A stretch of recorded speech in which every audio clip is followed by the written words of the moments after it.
کورنا را پاسي اے ناسونتا اے د سپیو د السلام علیکم ورحمت الله وبرکاتو. ملګرو زم حافظ امین یو ځل بیا تاسو ډیر زیاته شکریا ادا کوم چې تاسو موږ له قیمتي وخت راکو. ملګرو وړو کې شان درخواست کوم بده مګنی دا یو نوې چینل موږ جوړ کړی دی، په دې باندې موږ دیني اسلامي ویډیوګانې شیر کړو. نو کوشش وکړئ چې زموږ سپورټ وکړئ، ویډیوګانې د نور ملګرو سره هم شیر کړئ. ملګرو دا مولوي صاحب ابوبکر په نوم باندې چې ابل او ساقي جان په سیده الفاظ استعمال کړي او بیا ساقي جان په دې باندې هم اعتراض وکړي، یعنی دا هم د اعتراض کار شو. نو زه د ویډیو طرف ته ویډیو را سره مکمل وګورئ. کورنا را پاسي اے ناسونتا اے د سپیو د خنزیر عمر مختینی ولې ساقي جان باندې نومېږي. قسم دې مخې وګوره د هغه د خنزیر او د هغه په مخ کې فرق نشته. لعین انسان دی او رذیل انسان دی، خبیث دی او دوست دی. ګیا ګزره چې په انسانانو کې ګوره دا ساقي جان وګوره. قسم دې خدای مخ مسه کړی دی، دې مخ راواړو د بیزو غوندې د شادوګانو سي د خنزیانو سي د اسخا مخې نیولې دی. اوږد مخې دی، بدرنګه، ګیا ګزره، ذلیله، خبیثه، رذیله او درنده بندرې. ما وی که علما درنه قطع شو بیا به ته د څاروو سره بدکارۍ کوې، محترم به ته سپي نه پرېږدې، سپو سره به بدکاري کوې، بیا چیلې به نه پرېږدې چیلو درندګانو. ای تا نه به درنده ښي چې هغه بل درنده په بل نسل انسانه ته به په درندګانو سورېږې. وجه څه ده؟ علماو ته دې لاس واچو. الله وایي داسې به دې ذلیله کړم، داسې به دې رسوا کړم چې د راروان نسل دپاره به دې د عبرت نشانه وګرځوم. ملګرو دا و د مولانا صاحب بیان تاسو واورئ. د اوس سره ساقي جان هم واورئ چې ساقي جان څه وایي. زما ګناه راوښیه، ګناه ما څه ګناه کړله؟ پرون د منبر نه، پرون د پیغمبر د منبر نه زما مور کنځلی شو ده، زما مور کنځلی شو ده. ولې کنځلی شو ده؟ ما د پښتونخوا د امن سوال کړی و. ما خو نه د ملا ښځه کنځل وه، ما خو نه د ملا مور کنځل وه، ما خو نه د ملا لور کنځل وه.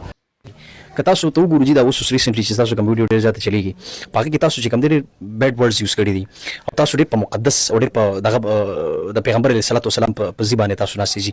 نو زه وایم احترام او د دغه ځای کول پکار دي که نه؟ داسې کار دی چې احترام کې ما د خور کنځل نه دي کړي، د مور مې پکې نه کړي، د چا ښځه مې نه ده کنځلې.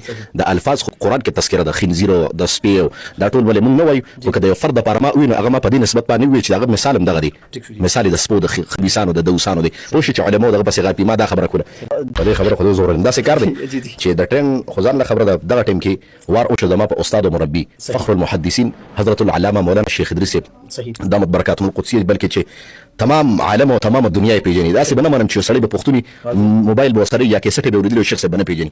او شیخ صاحب د لکونو علماو استاد دی، هغې کې زموږ هم الحمدلله هغې نه کتابونه ویلي. د استاد بېعزتي چې زما څوک وکړي نو زه بیا دغه نه کوم، ګزاره نه کوم. نو د استاد دفاع زه خپل د ایمان علامه ګڼم. نو که هغه په موافق کې هر څوک راشي زه به یې بېعزته کوم او ذلیله کوم. مخ خو د خدای د نور رضي. نو ما تاسو څنګه داسې الفاظ استعمال کړل؟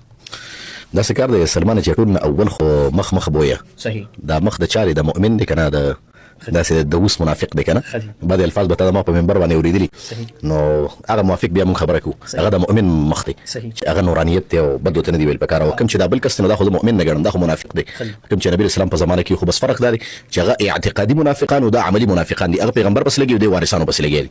زه به دا وایم چې ډېر په مقدس ځای باندې تاسو ناست وئ، تاسو څه الفاظ استعمال کړي دي کنځلو، نو دا مو ښه کړي دي چې تاسو په منبر باندې کنځل کړي دي. خبره یې صحیح. داسې کار دی. کنځل ته څه ته وایي؟ کنځل د څه نه عبارت دی؟ کنځل خو موږ هغې ته ویلو چې د خور اندامونه یاد کړي او د مور یاد کړي او د ښځې. ما چېرته چا د خور او مور خو نه ده کندلې او د چا ښځه مې نه ده کندلې.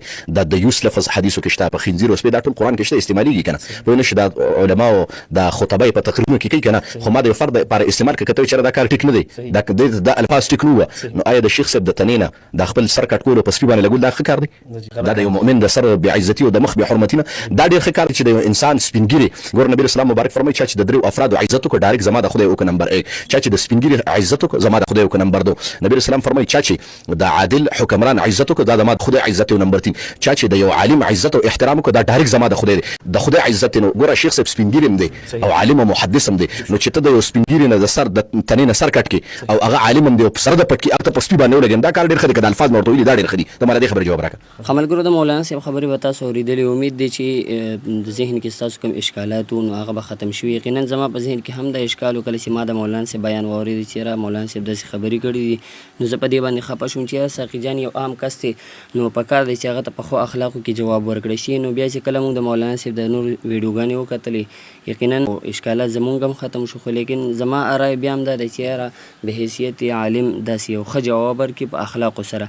خو لیکن مولانا صاحب یو خپل نظر لري او هغه چې کوم بنیاد باندې دا خبرې کړې هغه هر څه ستاسو د وړاندې وشو، تاسو واورېده. بیا یو سړی ډېر زیات اعتراض کوي چې یاره داسې نه و پکار ده، داسې ولې وکړو. نو بیا زه وایم چې یاره د شیخ ادریس صاحب د تصویرانو سره چې کوم عمل شوی دی نو په هغې باندې دې هم یو نظر واچولی شي. نو امید کوم چې دا ویډیو به ستاسو خوښه شوې او د نورو ملګرو سره به یې هم شیر کړئ. په الله مو سپارم. یو جهان مننه.